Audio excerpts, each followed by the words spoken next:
Hello, my name's Roseanne Gallagher, and I'm the author of the trilogy Memories of Lockdown and my fourth book, Memories of the Lockdown Years. These books are a collection of people's stories, ordinary people telling their stories from 2020, when COVID arrived, through the first lockdowns and through the years since then. I find it very interesting, in fact, fascinating, and together we're creating a little piece of history. So today, I'm introducing to you Deborah Jane Sutton, who is one of my writers. She has written in all four books, and I thank you so much for doing that, Deborah. It's been absolutely wonderful. And this is my Getting to Know You series, and we're getting to know Deborah today. So a huge welcome to Deborah. Thank you so much for being with us. And if you'd like to introduce yourself and tell us where you're speaking to us from today. Thank you, Roseanne. I'm so grateful to be here, and I love what you're doing. I love the work that you do. I think it's a great idea. I love how it's evolving as well. I'm speaking to you from sunny Spain, in Valencia, so which you know the area, and so yeah. Thank you so much for asking me to join you today. I'm excited to chat with you. Great. That's lovely, Deborah. So just to go back to the very beginning and just very briefly, so that we know, because you're living in Spain now, but just to give us that little bit of story, where did you start your life, and just sort of bring us up to a little bit where you are now, and what took you to Spain, because that's always fascinating for me. Well, I'm a Sussex country bumpkin and born in Brighton, and my mum's still in Lewis, and so I go back occasionally. Spent my teenage years in London and went to university in Canterbury, and then I travelled. And I spent my whole 20s traveling around the world. Most of the time was spent in Greece. And then I came back to England and got married, had my son, tried to conform, do all the things. I remember my mum saying, it was quite funny. My mum said to me, because I hit 30, because that's what it felt like. I was living in Greece at the time, quite happily. But then you hit 30, and your mum says, why don't you come home, get a proper job, get married, buy a house, have a baby? And I remember her saying that. Anyway, not that I was doing it for her, but I did go back to England and I got a proper job. I was teaching English as a foreign language. That's a proper job to me. I used to really enjoy it. And I did buy a house, I did get married, and I did have a baby. And then I was fine for a few years, and then I just thought, no. When my son was about 7, I left the job, sold the house, divorced the husband, and kept the baby. And brought him to Spain. So yeah, I've been here in Spain since then. I did go back to England just for a short while to Worthing, which was obviously meant to be because that's where I did my holistic therapy course, which is where I met Reiki and trained in Reiki, and that's when the door to energy opened. And then I came back to Spain, and I've been here ever since, working with energy, working Yeah. with healing energy and studying the emotion code, Psych K, soul realignment, soul healing, yoga therapy, and now more recently, tarot. Yes, very exciting, and we'll get on to that. Oh, that's fascinating. So when you first came to Spain, did you come to Valencia? Has it I always was been in Valencia, this yes, area? but Yeah, I was the other side of Valencia city in Castellón, in Burriana. yeah. I was teaching at the British School of Villarreal, and so I was there for 2 years, yeah. And then Mm. when I came back the second time, well, when I came back, I came to the south side of Valencia city Yeah, and yeah, worked at the British School of Althea. yeah. Oh, how lovely, how wonderful. So I've got a few questions which will open up Okay, nicely some conversations. So shall I go with the first one? go for See it. how we Yeah. go. I'm So my game. first question is, if you could go back to being a child, what advice would you give yourself? Oh my God, that makes me feel really emotional. I would say, don't ever stop being a child. Mm.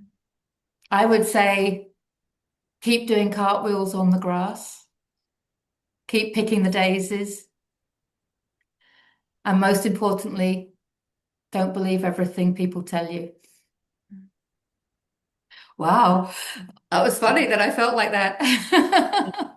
It's interesting, isn't it? And yeah, I mean, for me, that's a great answer, and especially in view of the world we find ourselves in now, where I grew up as a child and a young person, and going through quite a bit of my life with, we were brought up to respect, and really we were told how to be, what was expected of us, and we would respect um, the police, the Hmm. news. We would believe everything we were told on the news. We wouldn't question it. I didn't particularly question my teachers. I did a lot of it just went whoosh, over the top, because I wasn't perhaps studying too hard, but we were brought up in such a way that we didn't question all of that. And I think that is something that I most definitely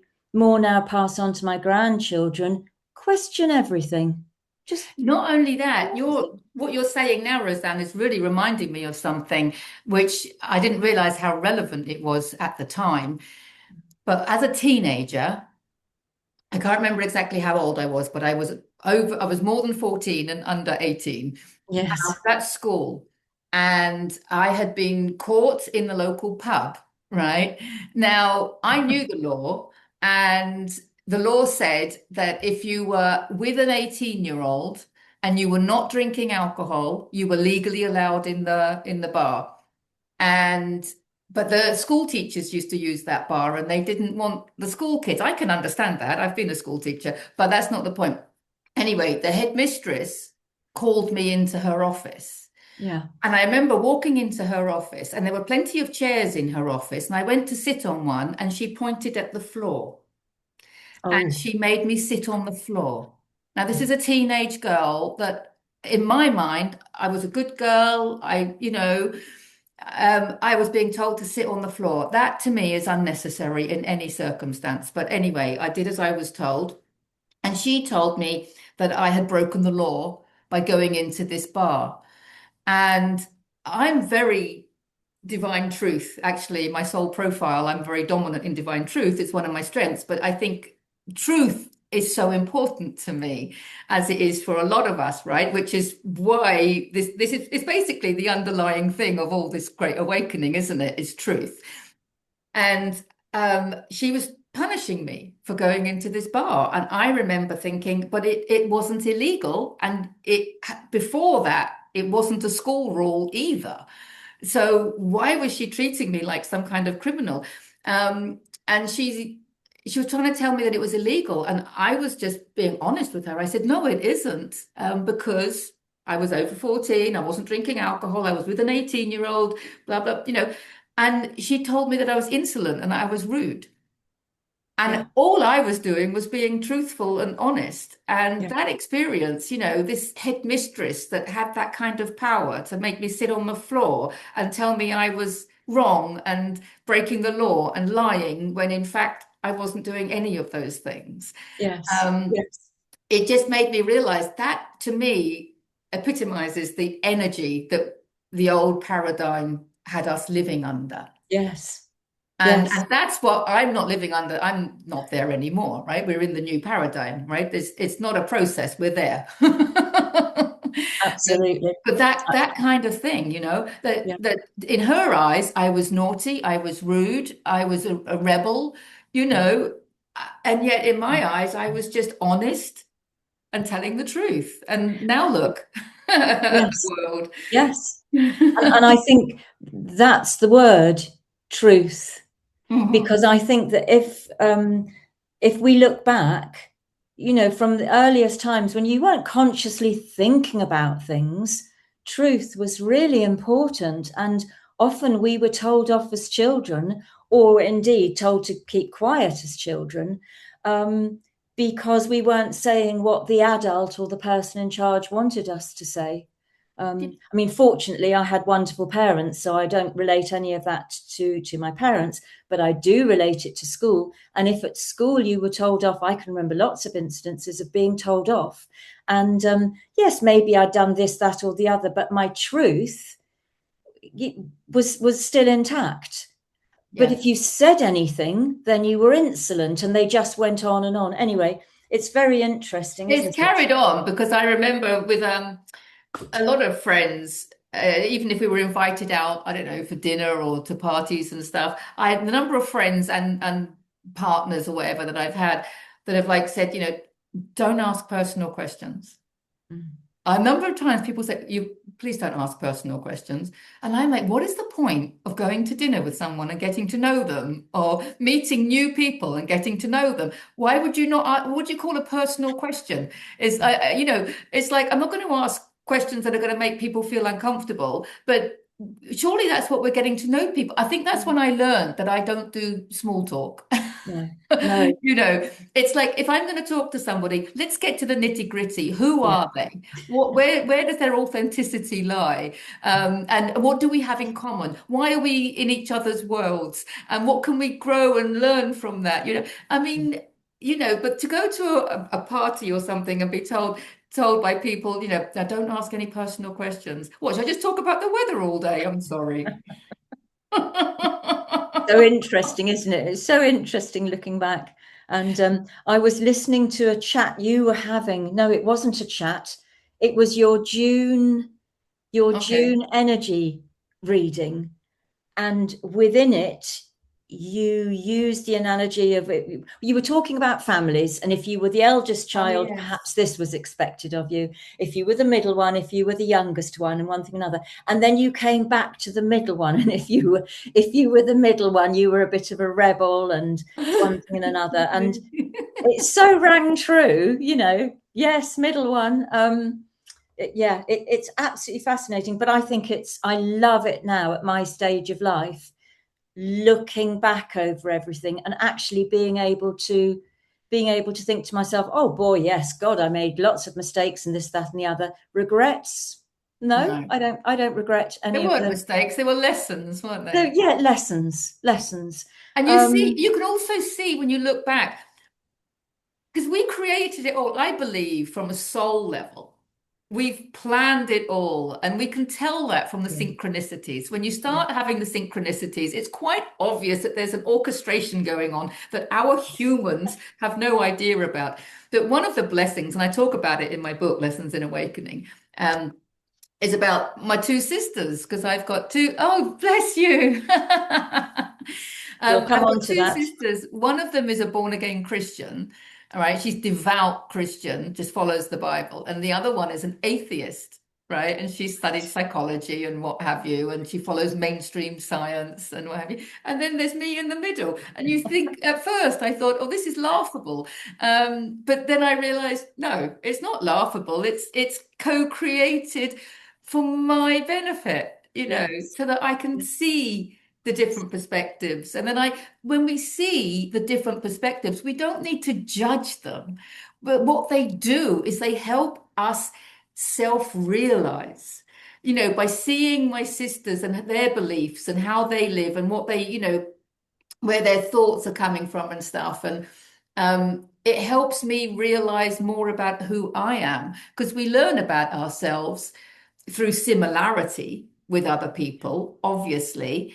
Oh, that person's similar to me. And then you realize more about yourself. But we equally learn about ourselves through contrast, don't we? When we're in contrast to other people. And we don't need to, it's easy to judge other people when they don't believe what we believe. But and I'm not saying that I came in at that non-judgmental point, don't get me wrong. I've been very judgmental, and that's what I talk about here with my sisters in particular. And they've both given me permission to have them in the book because ultimately, it led to me understanding that we don't need to judge contrasting views and everything.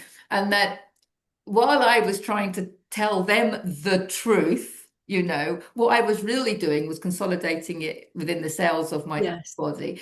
And Yes. there wasn't one moment, I'm going to get emotional again. There wasn't one moment during that time when my sisters didn't show me unconditional love.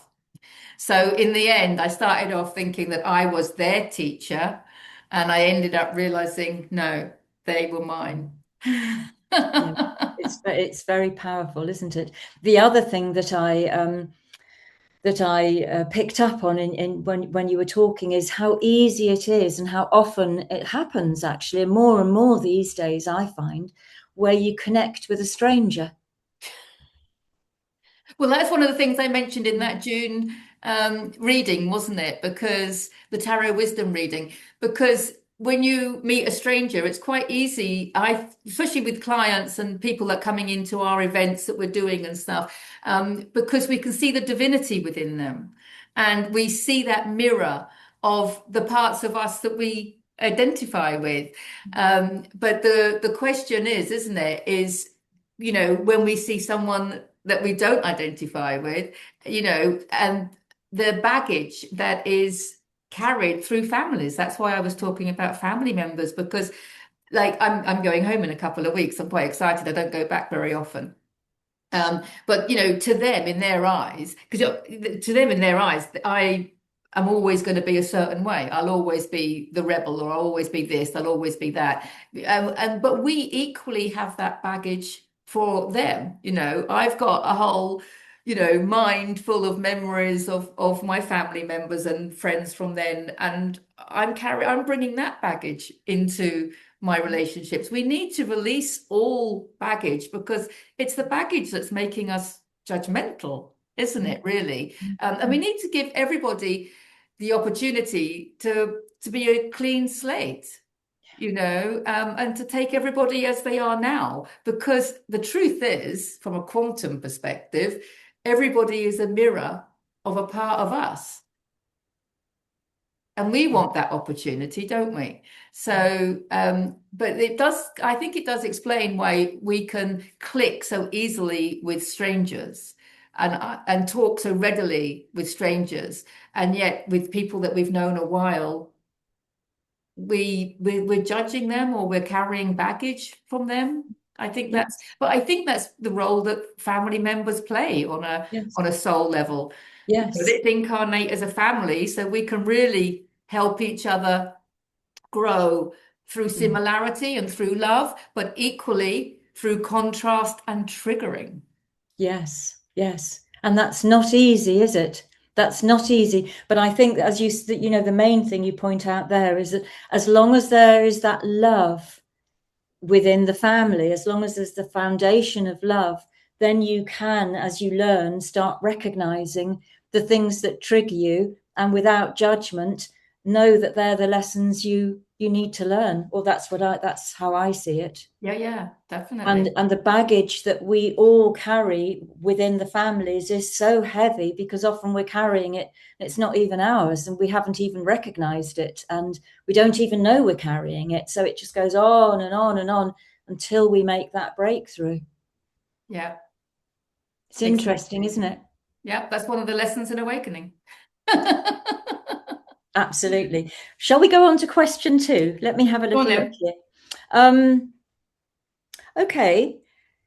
Is there someone, or even a couple of people, that have been the biggest influences in your life in any way that can be?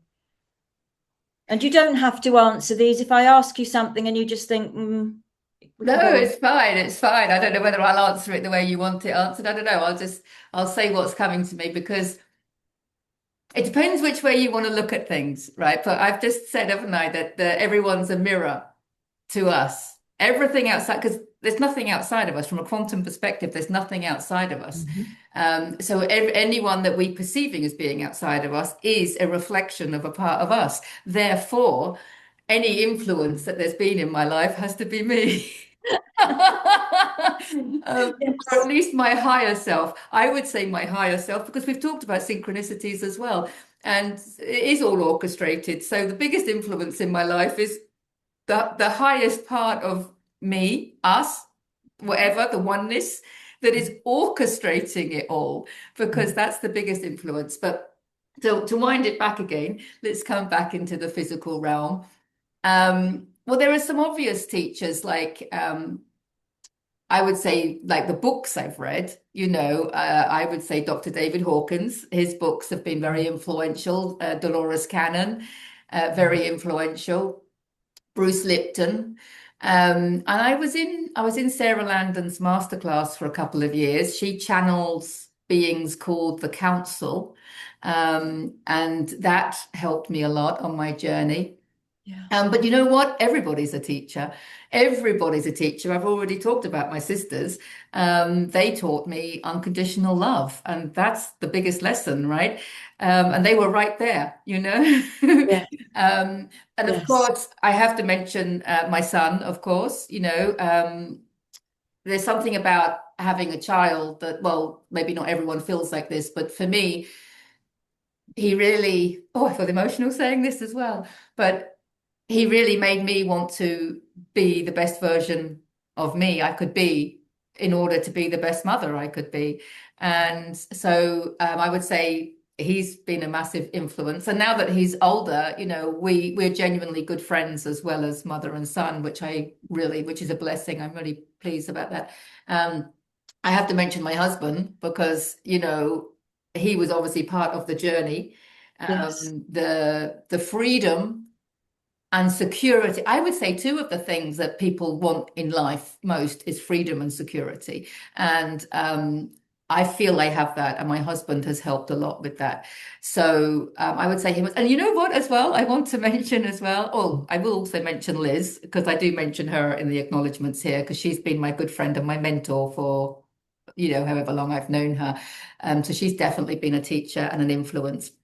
But I also want to mention everybody's a teacher, right? Including my dog, right? So my dog, you've got a dog you love, haven't you, as well? I So have got a dog I love. I was walking in the campo and my dog ran off into the orange groves and he was started rolling around in something. Fortunately, is that a picture of her? Oh, a picture of me and my dog. Oh, I thought you were going to get a picture of you and your dog. Oh, bless, yeah. That's my dog. And so he went off into the orange groves and I was rolling around. Actually, fortunately, he was rolling around in only mud because he has been known to roll around in decaying fish and other matter. But anyway, Mm. and he came out from the orange groves and he was just covered. He's a white dog, as you could see, covered in mud. And part of me wanted to tell him off, right? And then the other part of me was like, chill, Deborah, chill. Take the lesson. I heard this voice that just said, take the lesson. And my dog taught me that we should all unapologetically, unashamedly roll around in whatever brings us joy, Mm. even if other people don't get it. Yeah. And so Yeah. for me, I made a little photograph of that. That was my number one lesson from my dog.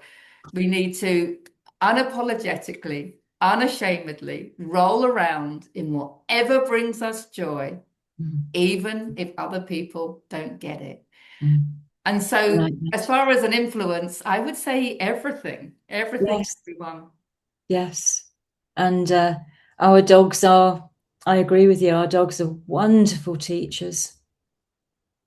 Our dogs that never moan and groan.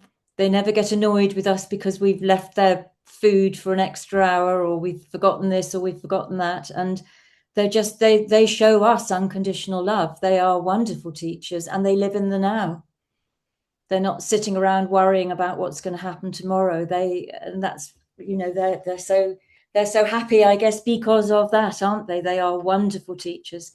And boy, do we miss them when they pass on. And yeah, yeah. Deborah, well, my next question is, what would you die on the hill for? When you say die on the hill, I'm assuming you mean what is my passion? Yes. Yeah, That okay. that Because nothing's going to waver you on that. I would say,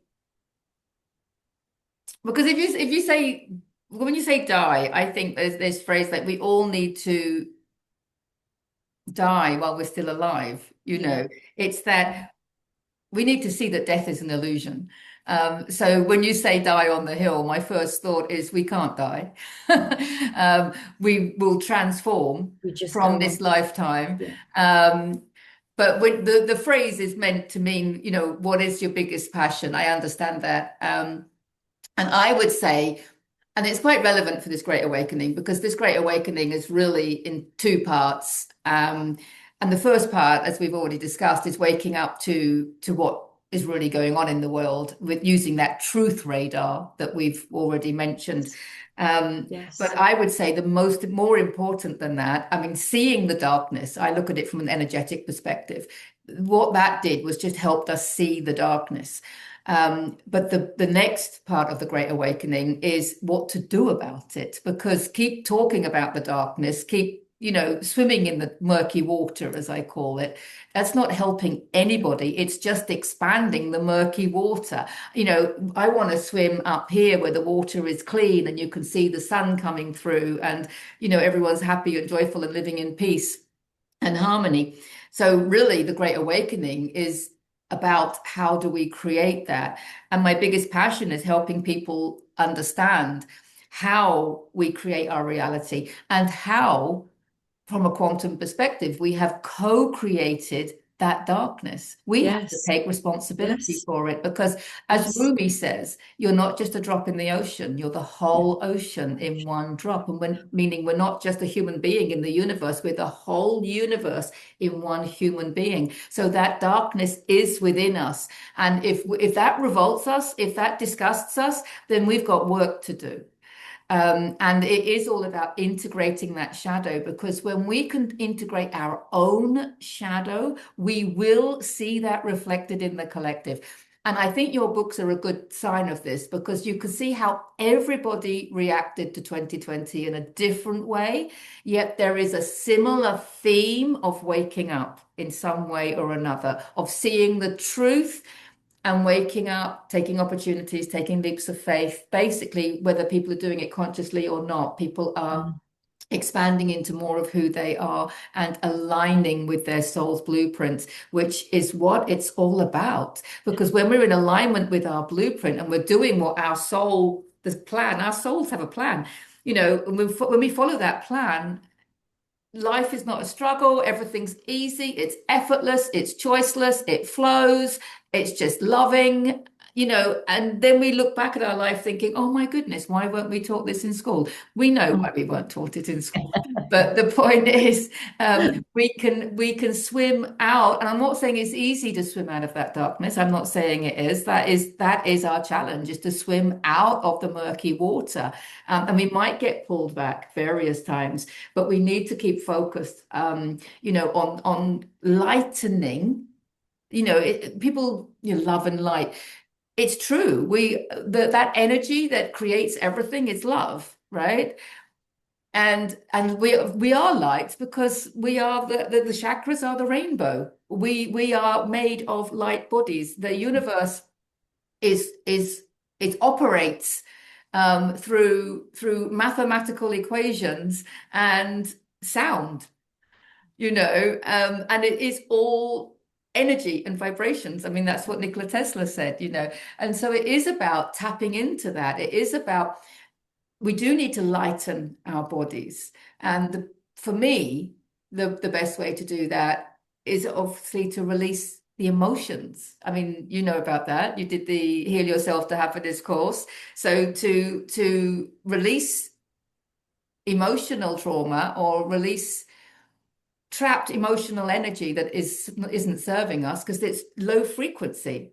And then if when we release that, we can fill ourselves with, more love. But the love that we are, the love isn't coming in from outside. The love is who we innately are, but also our beliefs. Beliefs are also frequency. So Yes. if you have a belief that isn't serving you, or a belief that something is bad and wrong and whatever, that's heavy, and that's what's keeping you in the density. That's what's keeping you swimming in the murky water. A lot of it is our rigid thinking and thinking Yes. that the world can't be a different way. The number of people that I meet that go, "Oh, that's just the way it is. Yes. That's just the way it Yes. is. You can't change it." And I'm like, Yes. "What do you mean I can't change it? I'm the creator." When we understand that we are the Yeah. creator of our reality through our observation and through our judgments of what we're observing, that is literally how we create our reality. And when I was writing this book, I had a download that said, the observer's judgment of the observed is what defines it.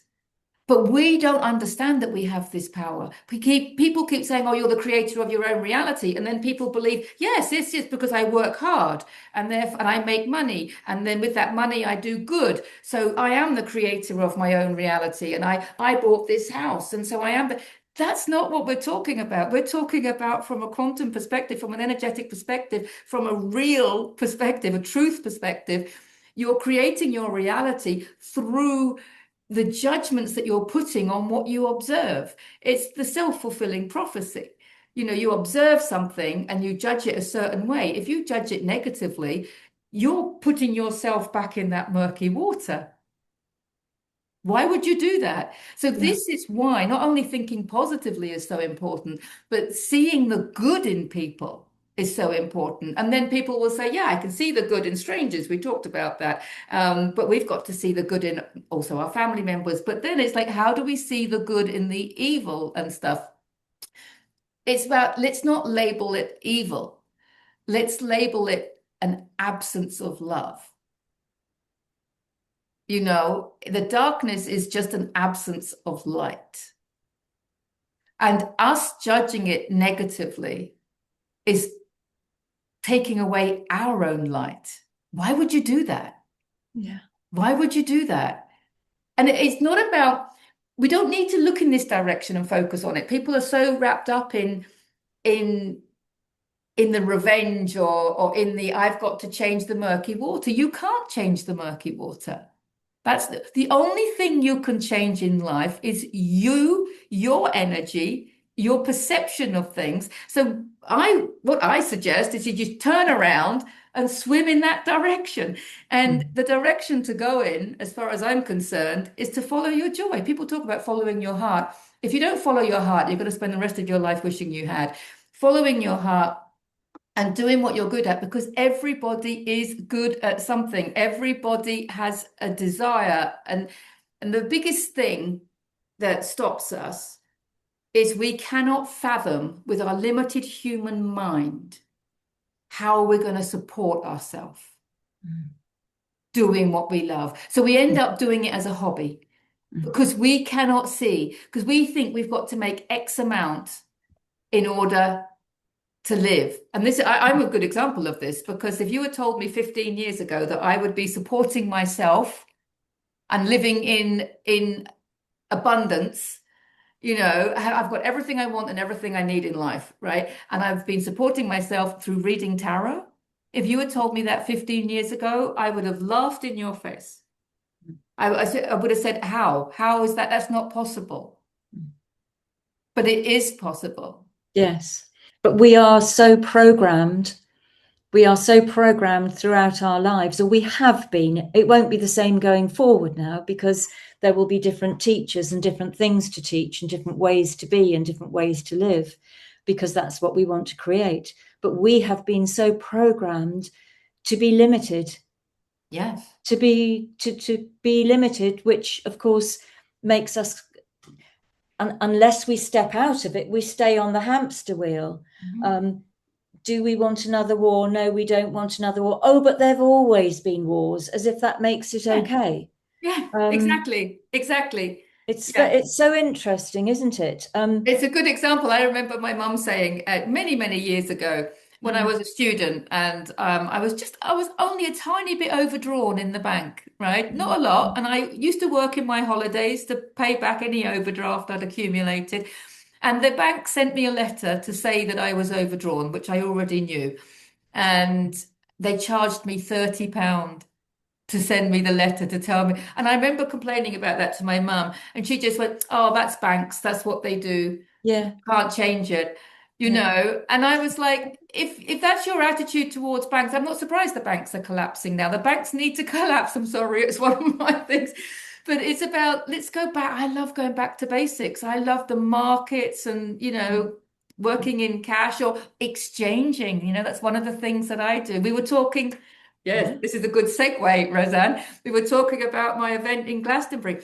And I was saying, yeah, I'm more than happy to do it on a donations basis. Um, I do my yoga classes on a donations basis, and I'm sure I receive the same as I would if I had put a set price. But it's not about the money.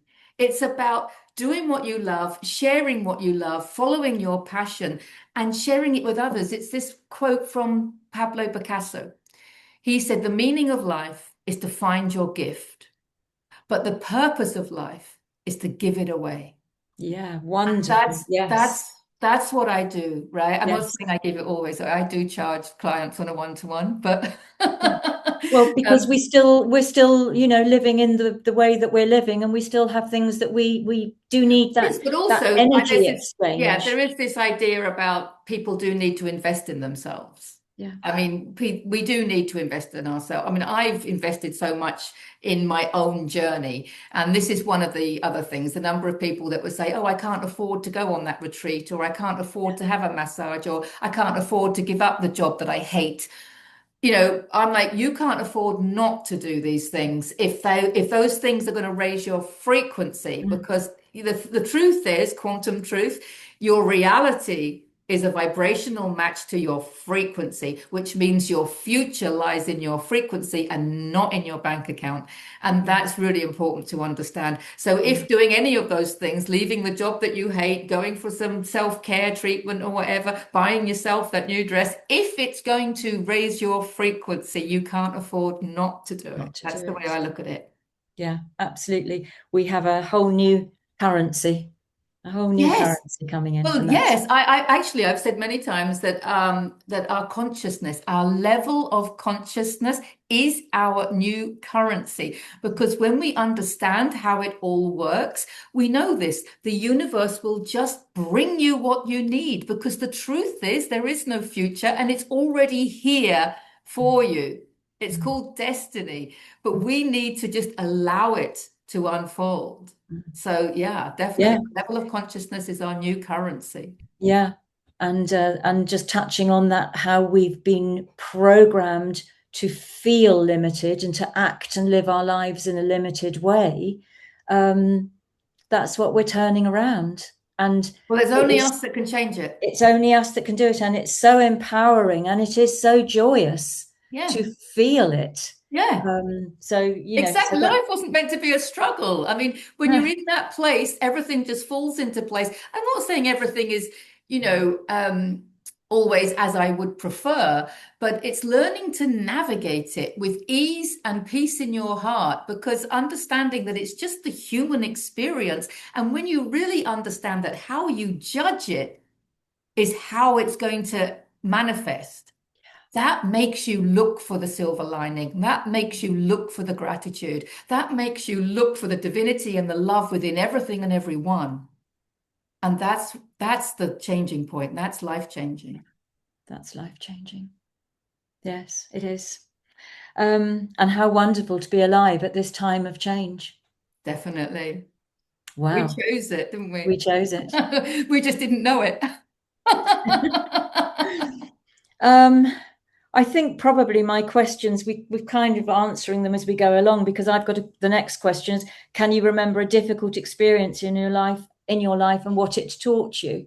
And we've sort of I covered that can in a think way. of another one. I can think of one. Do you want me Yeah. to elaborate on that? Or I don't know what we Yeah. do Yeah. time-wise. Lovely. Okay.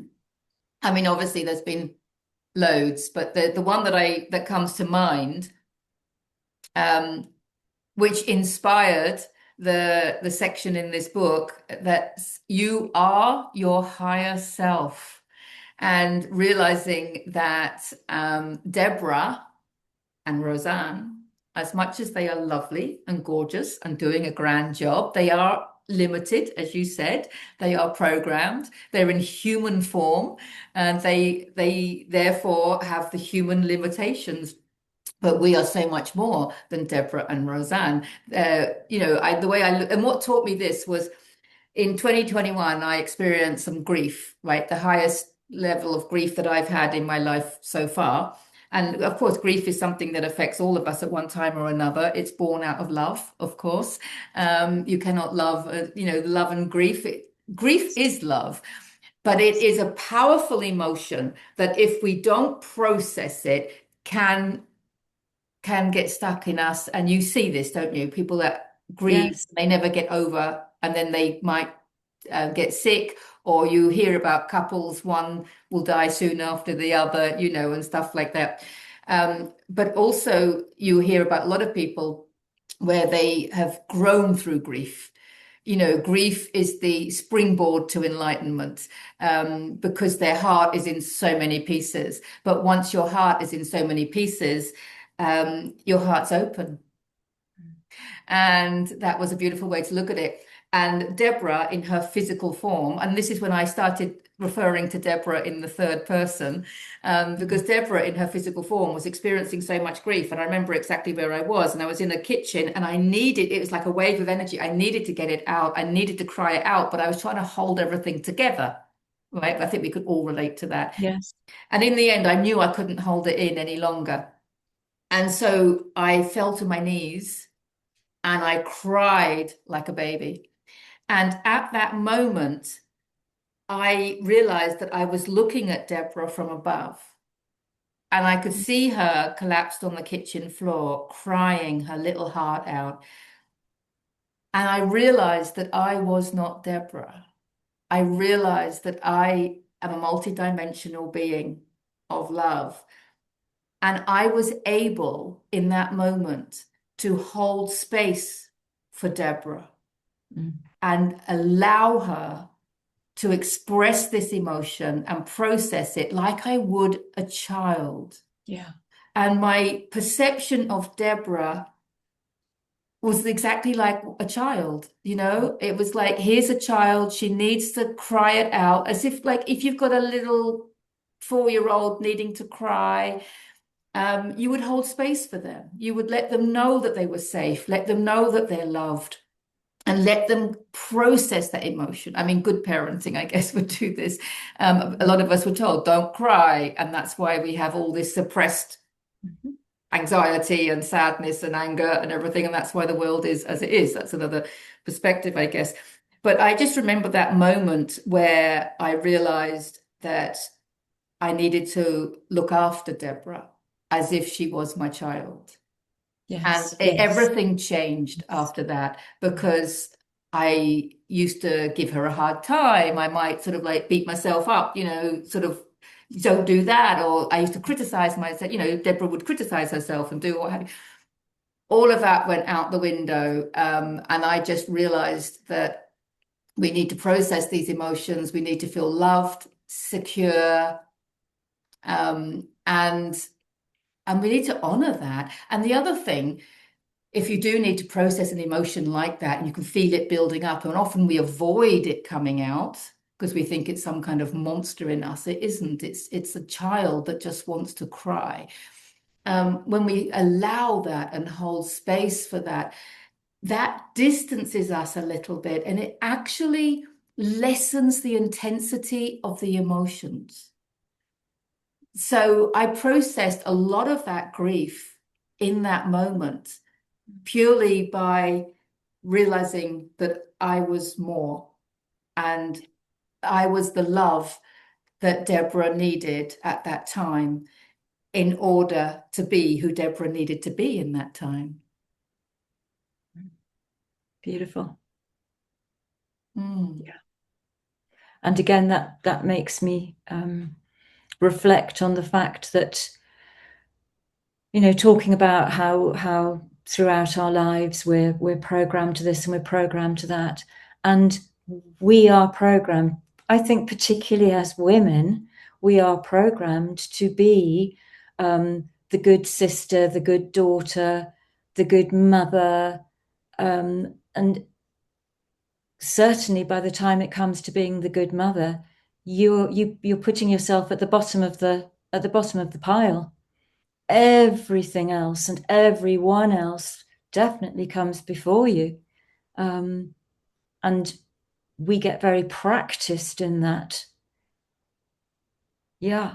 And I think I certainly think that most of us have gone through most of our lives until again we've questioned, is that the right thing? Because actually it's like that, what's the word? I can't think of the word, but the example of if you're on an aircraft and they put down the oxygen Yeah. masks and you don't, You have to take yours first. yes. And it's that. And I never looked at it like that. And I still battle with that in some ways. It's so deeply within us to look after everyone else first. But what I want to say to that, it's funny that you used that analogy, actually, Roseanne, because what I would say is don't do it for yourself. If you're so used to working for other people, listen to this one, right? So like you're saying, so the oxygen mask comes down. Let's say we've got two children next to us. We're so tempted to put theirs on first, aren't we? And if we do that, then we're struggling to put our own on. And then we might put our own on, but we're already feeling a little bit depleted, agreed? Well, look at it this way. When you get your oxygen mask, you put it on first so that you're coming from a place of overfill. This oxygen mask is really a love mask, right? So it's love, right? So you're actually able to help your children from a place of overflow rather than from a place of depletion. So you've got your love mask on, and then you're putting theirs on, and then the next one on. But then what happens? Let's take it a stage further.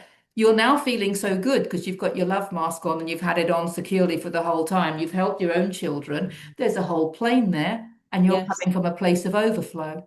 Yes. So that love or that oxygen or whatever, that energy, should we call it, is overflowing out. You've now got the capacity to help the whole plane, Yeah. right? And that's why you need to Absolutely. put your love mask, your oxygen mask on first. It's not for your benefit. It's Mm. for everybody's benefit. Mm. And that's what people need to understand.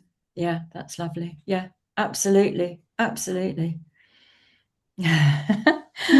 What else have I got here? Let's talk about Glastonbury. And then we'll talk about Glastonbury. Okay. I think, well, the last question, if your life had chapters, which chapter are you in now? Oh, So that's such an interesting one. Yeah, that's such an interesting one. Um, it's interesting, isn't it? Because in the old days, in the old paradigm, yes. I remember going to visit when I was in Greece. I had a boyfriend, a Greek boyfriend, and Mm. I went to visit his mum in the village in where they came from. And at the time, I'm sure she looked 80 years old or something. And when I found out that she was 56, I was like, oh my God, with very few teeth and stuff like that. I'm going back in time, this is when I was in my 20s. But I just remember thinking in those days, to be 50 something was already considered old. And then when I was growing up, 50s is middle-aged, right? Yeah. And funny enough, I was talking to my husband about this the other night. Because now I'm the big 660. Um, and we're programmed again because the thing is, though, you turn 60, not in Spain, but in England, you get a free bus pass, right? And I started you're actually referred to as a senior citizen. And I was like, oh my God, do you want to give me any more labels to make me feel old? It's just not the same because I'm seeing it with all the work that I'm doing on a one-to-one with people and seeing their soul's plans and stuff like that. And I'm like, we're all exactly where we're meant to be. And most of us are flourishing right now. I mean, there's a lot of people talking about women over 55. You watch out for women over 55 because they're the ones that are now realizing the whole shebang and Mm. not just like the patriarchal system that we were brought up in, but they're realizing what they want. I want to say childbirth and death. These are two things that need to change. They're clearly designed by I don't know Yeah. who, but a system that doesn't care about divine love and truth. We need to change systems like that. We need to go back to basics and be who we as women really know how to be, to love, to nurture, to come together at the right times for the right place and the right people. I mean, really, and now I'm realizing that this isn't even middle age. This is definitely not old age. This is the beginning of, and that's why the word rebirth is so important. So, what chapter am I in? Rebirth. Yeah, lovely, wonderful. And I definitely join you there. I definitely join you there. And I'm in the seven O's. So, and I feel great. And I'm doing so many new Exactly. You're a things. perfect example, Roseanne, a Well, perfect I don't know example. about that, but I hate labels. I've always hated labels because if you give someone a label, they often live by that That's label. your And self-fulfilling prophecy that we were talking about earlier on. I don't like that. So let's whiz on because you've done such incredibly interesting things. And I was, as you mentioned, the Healing Yourself to Happiness. Now that was your first book back in 2015, I think. Yeah, exactly. My first book, Heal Yourself to Happiness, 2015. We should mention that the PDF version is free to download from my website at Wonderful. deborahjanesutton.com. I made that free in 2020 because I realized that people needed to heal themselves Needed to it. happiness. That's But you wonderful, did the Deborah. course. That's where we Yeah. met, Yes. wasn't it? Because you Yes, did the online absolutely. course. Yeah. And anything we talk about, we can put the links underneath what Hmm. when we put the video out. Okay. Because there is a second book, Heal Your Soul, which was Yes. published in 2018. Yep. But this is the only book I've written since 2020. And so it makes it pretty relevant. This one. Yeah, which, yeah, there you go. Yeah, which is beautiful. And I'm pretty sure that I read in here, and I haven't read it completely yet, Deborah. I've got it and I love it and I've got it by my side, but I haven't read it completely yet. But one of the bits that I did pick up on was maybe it was in your introduction where you said that you had a message or whatever you want to call it, that you should write this book. Yeah, And you've written that was in the introduction. Yeah. that's in the introduction. Can I read it out? Yes, of course. So Deborah's got this in the introduction. So, she had this message to write this book. And this was the message she had. Writing this book is your purpose. It is your destiny. It honors your relationship with self, with God, and with who you really are. It's what you came here to do. Put your love onto paper. Put your love for humanity into words. Express your love for life and all that's in it through your words and understandings. Trust that your words will be appreciated at this time. You are love. It is time to share this love and help others feel into the love that they are. I think that's just absolutely beautiful, Deborah. Wow. Thank you, Roseanne, for Beautiful. reading that. No, What it was born out of a tarot card reading because, as you know, I love tarot, and it was the Lover's card that came up.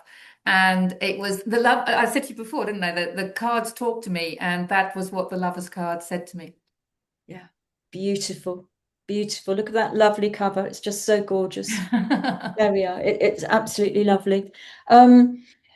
The other thing is your new podcast. Tell us about your new Oh, podcast, okay. Deborah, Yeah, because yeah, this is yeah. quite a new thing, isn't it? It is very new, Yeah. and I don't really know where it's going, but I was inspired, and I had to practice what I preach, that we need to follow our inspirations. It's called Truth and Tarot Time, where I have guests, guidance, and tarot wisdom. And each week, Wonderful. it's published on a Friday at 3 p.m. each week, and each week I have a different guest, and we basically chat. We do a little tarot card reading to see what wisdom comes up. Lovely. And then we discuss whatever came up in the cards.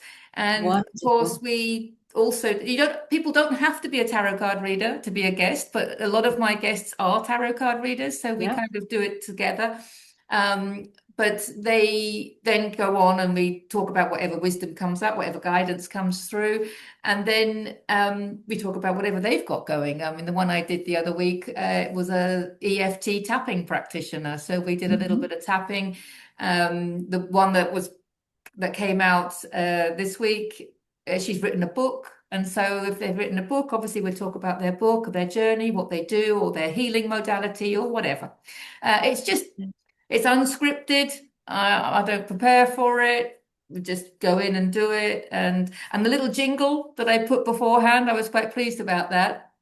I actually created the graphics myself, which was learning. We were talking about learning this technology, weren't we? And I was quite proud of myself for that. And the music was my son. He's a musician. He's amazing. He's so gifted. And I just said to him, do me a jingle. I want it around the energy of the Fool card in tarot. And he knows how to read tarot as well. And within like a couple of minutes, he sent me that. I was like, wow. So it was perfect. So yeah, things just fell into place and I just love doing it. So Yeah. it doesn't really matter what happens. The outcomes are never important as long as we enjoy the journey. That's the whole point. Mm. Yes. And I agree with you so much, which is exactly why we're here now. Yeah. Because I had the same idea through the books. Because I had a lot of people sort of saying to me, oh, it's lovely now that I've read the fourth book. Some of the writers wrote in the trilogy, books 1, 2, and 3, and then others like you stayed on with me for the fourth book.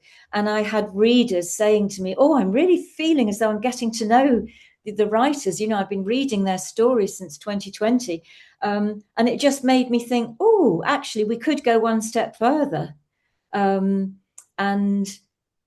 which led to this, obviously, talking so that you can actually see and hear my writers. And I'm getting to know you all so much better as well. So I love it. I'm a complete beginner. Behind the scenes, I'm terrified to press buttons in case I press the wrong one and I don't know, upload it into the cloud, which I don't even know what that means, so all of that. But I'm really enjoying it. And, it's all the different things that we're doing. So it's absolutely great. Is there anything else that you would like? Because I think we could talk for hours, but is there want to anything talk else about that Glastonbury. we're going to talk? Oh, are we going to pull a couple of cards, Deborah, Oh or my not? goodness me, this is going to go on for ages. I can pull a couple of cards if you want. As long as we could, that one just flew out. Did you see it? I literally just picked them up and only one flew out. Well, one flew out. Should we just talk about the one? Okay. Yeah. It's a major arcana, which means it's powerful.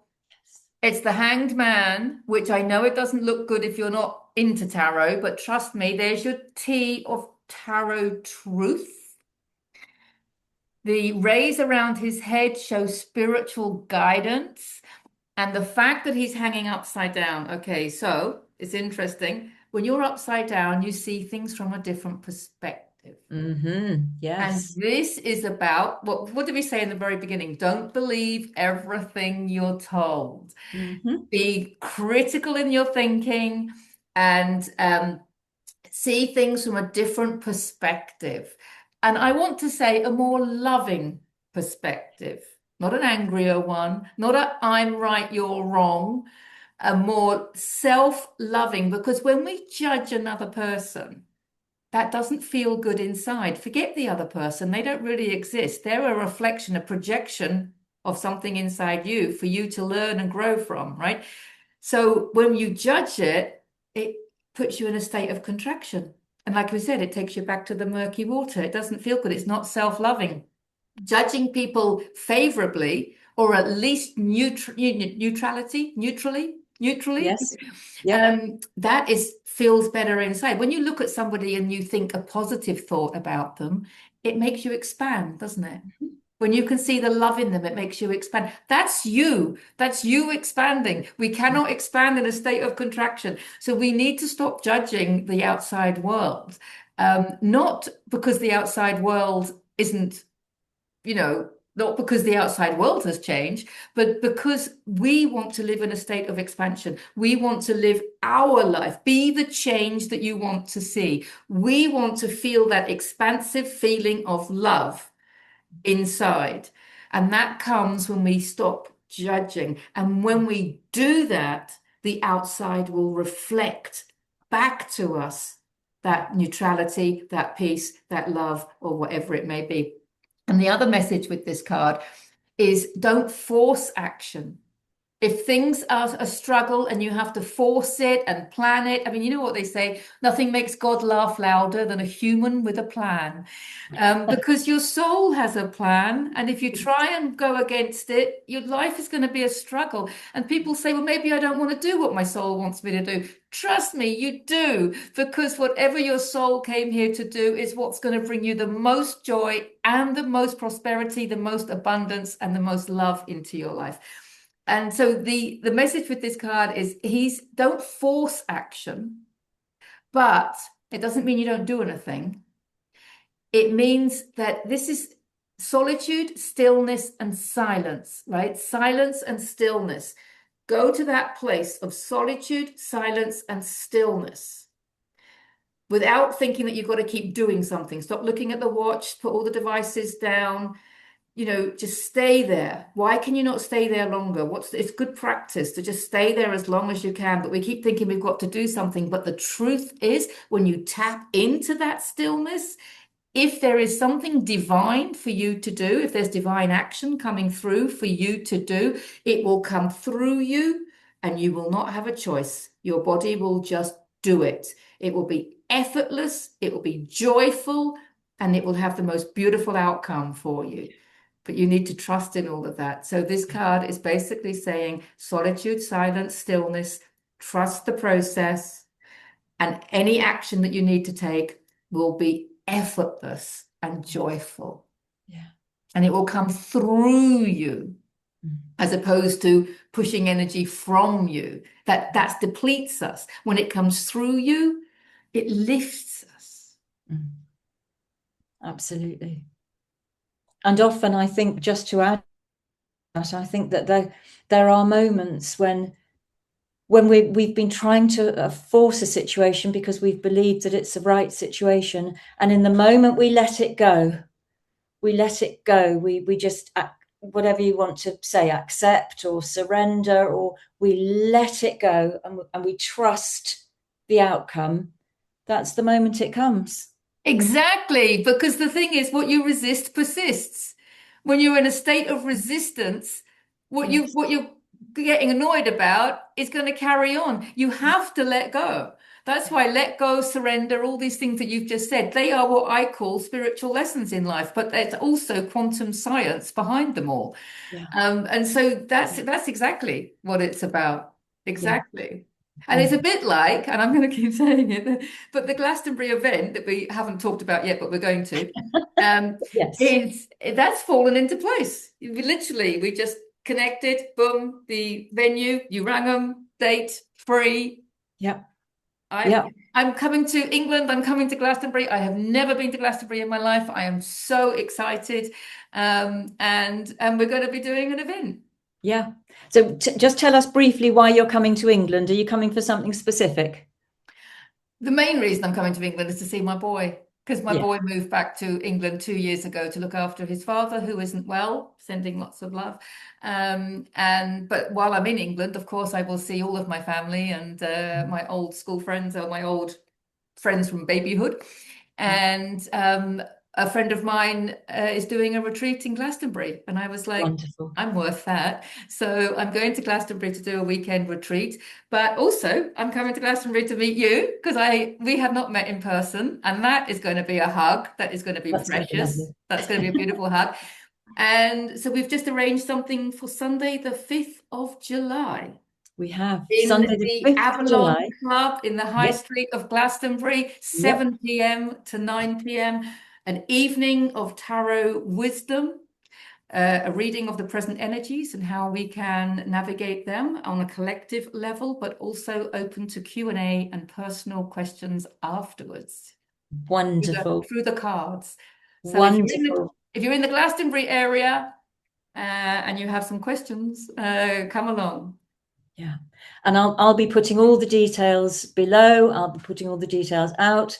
So if anybody wants to contact me beforehand to say they're coming along, I'll get it sorted, Deborah.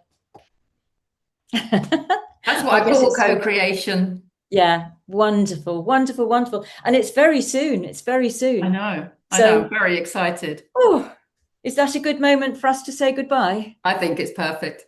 Otherwise, we'll be here till midnight. It's perfect. Thank you so much for coming on today. The one important question I didn't ask you, and I'm going to, back in 2021, when I asked you if you would like to write in my first book, the first book of the trilogy, Memories of Lockdown, why did you decide that you wanted to, Deborah? Because I was thrilled I when you said yes. I think it's to do with this, Mm. because I think you get to this level where actually it's best not to think.